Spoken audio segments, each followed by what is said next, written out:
मायच्यान खोटं सांगत नाही। आज आपल्या तळपायाची आग मस्तकात गेलेली आहे आणि मस्तकात आग जाण्याचे एकमेव कारण म्हणजे एक 5वी फेल दलिंदर आमदार आहे। जो आमदार बीजेपीचा माजी मंत्री होता आणि आता सध्या बीजेपी याच पक्षामध्ये आहे। त्यांना आज शेतकऱ्याची माय बहीण बाप सगळंच काढलं।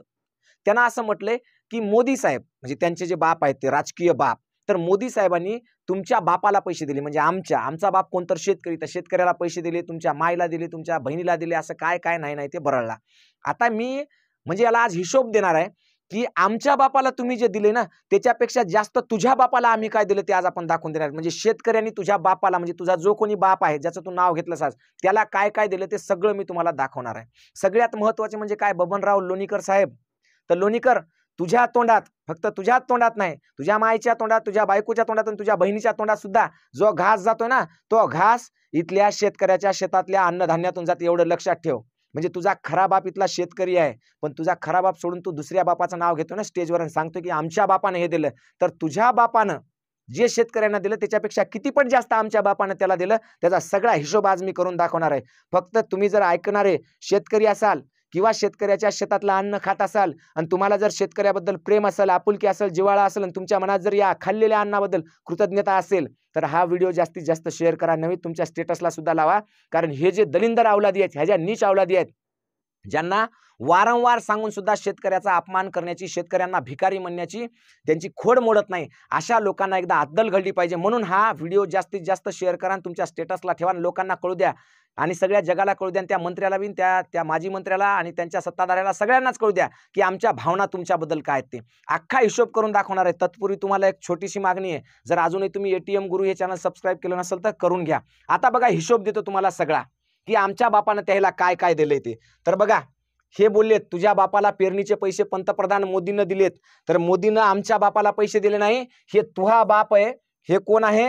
हे तुझा बाप आहे, तुझा ज्यानं तुला आमदारकी खासदारकी दिली आहे की नाही, याचा बाप आहे ते, आमचा नाही। आमच्या बापानं तुझ्या बापाला काय काय दिले त्याचा सगळा हिशोब देणार आहे। तुझ्या आईला म्हणजे कोणाच्या आईला? गोरगरिबांच्या आईला। आम्ही भिकारी आहेत का? बहिणीला म्हणजे आमच्या बहिणी रस्त्यावर पडलेल्या आहेत का? बायकोला लाडकी बहीण योजनेच्या माध्यमातून आम्ही पैसे देतो। तुम्ही पैसे देता म्हणजे तुमची माय कुठे जाते का पैसे कमवायला? वाईट बोलत नाही मी, स्त्री आहे, पण तुमची माय, तुमचा बाप, तुमची बहीण, तुमची बायको आम्हाला पैसे देण्यासाठी नेमके कोणते धंदे करते, आम्हाला पैसे देण्यासाठी कोणते धंदे करते, कुठून पैसे कमवते ते आधी यांनी सांगावं अशा दलिंदर माणसांनी, आणि नंतर म्हणावं की आम्ही पैसे देतो। तुम्ही काय नेमकं करून पैसे देता? तुमच्या खिशातले पैसे देता का? तुमच्या माय बहीण भाऊ कोण जे कोणी असतील ते काय धंदे करतात का काही, आणि मग पैसे कमवतात का मग देतात का? याचा विचार आधी जनतेनं केला पाहिजे। या दलिंदर लोकायला सगळा हिशोब देऊ, तुमच्या बापानं आम्हाला काहीच दिले नाही, पण आमच्या बापानं तुमच्या गांडीखाली जी गाडी आहे ना, तुम्ही ज्या घरात राहता, ज्या विमानाने हिंडता, जे आयुष्य आरामाची जिंदगी जगता, ते सगळं आमच्या बापानं दिलंय। हे तुम्हाला आता दाखवतो मी। काय म्हणले हे? ते पंतप्रधान मोदींनी शेतकऱ्याच्या बापाला पेरणीला पैसे दिले, वर्षाला दिवस आहेत 365 भाऊ। अख्खा हिशोब करून दाखवतो, अख्खा हिशोब दाखवतो। फक्त तुम्हाला कळकळीची विनंती एकच आहे, आता जर शांत बसले ना तर हे उद्या उरावर बसतील, आपले कपडे सुद्धा काढून घेतील, म्हणून शांत बसू नका। बबनराव लोणीकर साहेब, तुम्हाला टोटल सांगतो मी काय काय हिशोब आहे ते। वर्षातले दिवस असतात 365। तुमच्या बापानं, तुमचा जो बाप आहे त्या बापानं दिले वर्षाला 6000। किती दिले तुमच्या बापानं? 6000। दिवसाला मिळाले 16 रुपये 40 पैसे।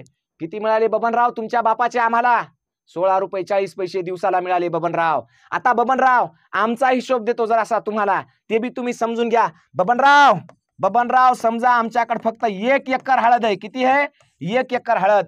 1 एकर हळदीला औषधांचा, खतांचा आणि त्याच्या बियाण्याचा सगळा खर्च येतो 40,000। 40,000। कीटकनाशकावर किती टक्के जीएसटी आहे माहिती आहे का बबनराव तुम्हाला? 18% जीएसटी आहे। 18% जीएसटी नसेल तर गुगल करा आणि बघा कीटकनाशकावर किती आहे ते, औषधांवर किती जीएसटी आहे ते।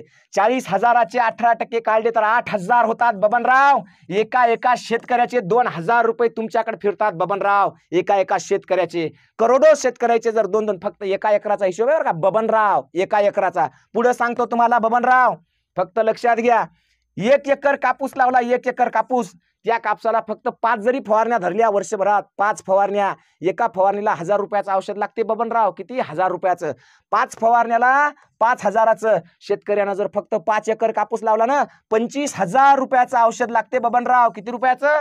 25000चं. त्याच्यावर जीएसटी 18% आहे बबनराव. किती टक्के आहे? 18%. म्हणजे 25 गुणिले 18 म्हणजे 50, म्हणजे जवळपास 5000 रुपये जीएसटी आम्ही भरला बबनराव. तुमच्या बापाला दिला आहे की नाही? कोणाला दिला बबनराव? तुमच्या बापाला दिला. बबनराव, आमचा बाप म्हणजे आमचा शेतकरी, आमचा बाप दिवसभरात 4दा शेताकडे जाते. तेवढंच नाही तर रात्री सुद्धा 4-4दा शेताकडे जाते. रानडुकरं घुसतात, रोही घुसतात, हारणं घुसतात, काय काय आमच्या शेतात घुसते आमच्या आम्हाला माहित आहे. आणि आमच्या काय काय घुसायलंय तुमच्यामुळे ते आमचं आम्हाला माहित आहे. 4दा शेतात गेला, 2दा घरी आला, 8 दिवसातून एकदा तालुक्याला गेला आणि शेतीचं सामान आणलं तर रोज 100 रुपयाचं पेट्रोल लागते बबनराव. किती रुपयाचं? 100 रुपयाचं. तुमच्या पेट्रोलवर 13 रुपये टॅक्स आहे बबनराव गव्हर्नमेंटचा. 13 रुपये टॅक्स. एका दिवशी 100 रुपयाचं पेट्रोल धरलं तर एका दिवशी 13 रुपये टॅक्स घेता बबनराव. तुम्ही नाही, तुमचा बाप घेतो 13 रुपये टॅक्स. तुम्ही आम्हाला काय सांगायले 16 रुपये 40 पैसे दिवसाचं बबनराव. हिशोब करा. हे तर लय सोपा हिशोब दिला मी. अजून तर हिशोब लय मोठा आहे बबनराव. अजून लय मोठा आहे, लय मोठा. कापसाचा एक पुडा घेतला ना, एका एकरला 2 पुडे लागतात बबनराव. 2 पुड्याची किंमत 2600 ते 3000 रुपयापर्यंत जाते बबनराव. बिबियाने इतकं वाढलंय. आणि बबनराव, याच्यावर 5% जीएसटी आहे. तुम्हाला लाज वाटाय पाहिजे शेतकऱ्याच्या बिबियाण्यावर जीएसटी लावताना बबनराव. 5% जर जीएसटी म्हणलं, 3000 रुपये जर एका एकरला लागत असले तर 150 रुपये एका एकरला बबनराव. जर 5 एकर जमीन असेल तर 450 रुपयाचं नुसतं जीएसटी चाललंय बबनराव. बबनराव, असा हिशोब लावा बबनराव. कपड्यावर 28% जीएसटी आहे बबनराव. रेडीमेड कपड्यावर 28% जीएसटी बबनराव. किती? 28%. एका घरात 5 माणसं समजा बबनराव, 5 माणसं. एका माणसाला वर्षभराचे समजा 5000चे कपडे म्हणलं तर 25000 रुपये झाले बबनराव. किती झाले? 25000 बबनराव. 25000 झाले. 25000. या 25000वर जर 28% जीएसटी म्हणलं, 25 त्रिक 75, 7500 बबनराव नुसते जीएसटीच्या रूपाने तुमच्याकडे गेले बबनराव. शेतकऱ्याने जर हिशोब चालू केला ना, मायच्यान तुमच्या गांडीला अंडरपॅन्ट राहणार नाही, अंगावर बनियन राहणार नाही बबनराव. पळता भुई थोडी होईल, पळता भुडी बबनराव. शेतकऱ्यांना भिकारी म्हणताना जरासं लाजा, जरासं तुमच्या जीवाला लाज वाटू द्या शेतकऱ्यांना भिवानी. आणि हे 6000 रुपये कुठून दिले तुम्ही? पासले पडले का जाऊन कोणाच्या समोर? का धंदे केले काही? कुठून दिले ते? हे आमच्या जीएसटीतून दिले. आमचा बाप राब राब राब राब राबतो, रक्ताचं पाणी करतो, तेव्हा तुमच्या गांडीखाली कार येते बबनराव. तेव्हा तुमच्या अंगावर लाखोचा सूट येते बबनराव. तेव्हा तुम्ही लाखोंची पेन वापरता बबनराव. आणि तेव्हा तुमच्या डोळ्याला लाखोंचा चष्मा येते बबनराव. ते जे लाखो रुपये तुमच्या गांडी खालची गाडी, तुमच्या अंगावरचा सूट, कपडे, बूट आहेत ना बबनराव, ते आमच्या शेतकऱ्याचं आटलेल्या रक्तातून घेतलेले बबनराव. एवढं लक्षात ठेवा. जरा लाज वाटू द्या तुमच्या जीवाला शेतकऱ्यांना. भिकारी म्हणताना जरा म्हणताना की तुमच्या शेतात पेरायला, अरे पेरायला नाही दिलं तरी आमच्या शेतकरी माती खाईल पण स्वाभिमानानं जगतो, तुमच्या पैशावर नाही बबनराव. हे हिशोब फक्त सुरू केलाय. हे हिशोब जर वाढवला ना, खोटं सांगत नाही, मायच्यान चड्डी राहणार नाही, चड्डी अंगावर. खोटं सांगत नाही, इतका हिशोब आहे. अरे एक शेतकरी फक्त 5 जणांचं कुटुंब असेल, फक्त 4000 रुपये त्याचा महिन्याचा खर्च धरला. किती बबनराव? 4000 रुपये खर्च. किती बबनराव? 4000. तर 12×48 वर्षाचे 50,000 रुपये खर्च होतो. या खर्चावर असा एकही खर्च नाही ज्याच्यावर कमीत कमी 18% जीएसटी आहे बबनराव. 60,000 रुपयाची जर 18% जीएसटी काढली तर 2 12 11 ते 12,000 बबनराव. फक्त तुम्ही हिशोब करा बबनराव. कागद घ्या, पेन घ्या, हिशोब करा. तुमच्या बापानं आम्हाला किती दिलं आणि आमच्या बापानं तुम्हाला किती दिलं एकदा चेक करा बबनराव. तुम्हाला लाज वाटेल, लाज. तुम्हाला तोंड दाखवायची गरज राहणार नाही कुठं, है ना. असं तोंड खुपसून बसाल कुठेतरी बबनराव. जरा लाजा, बोलताना लाजा. शेतकऱ्यांची काय अवस्था आहे, पीक बियाण्याची काय अवस्था आहे. अरे काय भाव दिलाय तुम्ही? मागच्या 2012 पासून 4000च्या वरी सोयाबीन जात नाही बबनराव. तुमचे कपडे वाढायले दनादन दनादन दनादन. तुमच्या गाडी खालची गाडी, पहिले तुमच्याकडे कोणती गाडी होती? आज तुम्ही इंडिओरा, फॉर्च्युनर घेऊन हिंडायत बबनराव. 40-40 लाखाची गाडी बबनराव तुमच्या गाडी खाली आहे. आमच्या शेतकऱ्याच्या गाडीला फाटकी अंडरपॅन्ट आहे बबनराव, फाटकी. भोकाडं मोजता मोजता मरून जासाल बबनराव तुम्ही. भोकाडं मोजता मोजता बनीला गाठी पाडून घालते आमचा शेतकरी, गाठी. तुमच्यासारखं नाही बबनराव. जॅकीची अंडरपॅन्ट फक्त 3-3 हजाराची. बबनराव जरा सुधरा, लाज वाटू द्या. ती जॅकीची अंडरपॅन्ट आमच्या शेतकऱ्याच्या कष्टाची आहे, त्या रक्ताची आहे. जरा लाज वाटू द्या तुमच्या जीवाला असं बोलताना. आणि जनतेला माझं म्हणणं आहे, घ्या उरावर यायला, घ्या बोकांडी बसवा यायला. अरे ज्या शेतकऱ्यांना हे लोक बोलतात, ज्याची माय बाप बहीण काढली जाते, अशा लोकांना तुम्ही निवडून देता. म्हणजे तुम्ही किती निर्लज्ज. तुम्हाला सुद्धा लाज वाटली पाहिजे अशा लोकांना निवडून देताना. मला सुद्धा लाज वाटली पाहिजे की मी हे कोणाला निवडून देतोय म्हणून. मतदान टाकताना काळजीपूर्वक टाका, विचार करून टाका, चांगल्या लोकांना टाका, सुशिक्षित लोकांना टाका. अशा 5वी फेल दरिंदर लोकांना मतदान टाकू नका.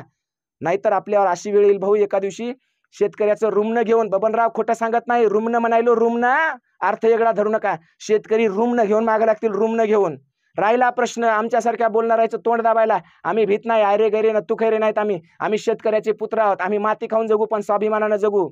त्याच्यामुळे नादाला लागायचं नाही बबनराव. तुमचं वक्तव्य तुम्ही परत घेतलं पाहिजे, सगळ्या शेतकऱ्यांची माफी मागितली पाहिजे. जोपर्यंत तुम्ही शेतकऱ्यांची माफी मागणार नाहीत तोपर्यंत इथला शेतकरी तुम्हाला याच भाषेत बोलणार, एवढं लक्षात ठेवा बबनराव. आणि सगळ्यात महत्त्वाचं सांगतो तुम्हाला, नुसतं बबनरावला बोलून फायदा नाही, आपल्या लेकरा बाळाचं भलं झालं पाहिजे, आपले लेकर बाळ चांगले शिकले पाहिजे, त्याचंही भलं व्हावं म्हणून आपण काम करतो. आपलं ATM गुरु एज्युकेशन नावाचं प्ले स्टोअरला ॲप आहे, त्या ॲपमध्ये गोरगरीब शेतकऱ्यांसाठी फ्री बॅच आहे नवोदय स्कॉलरशिपची.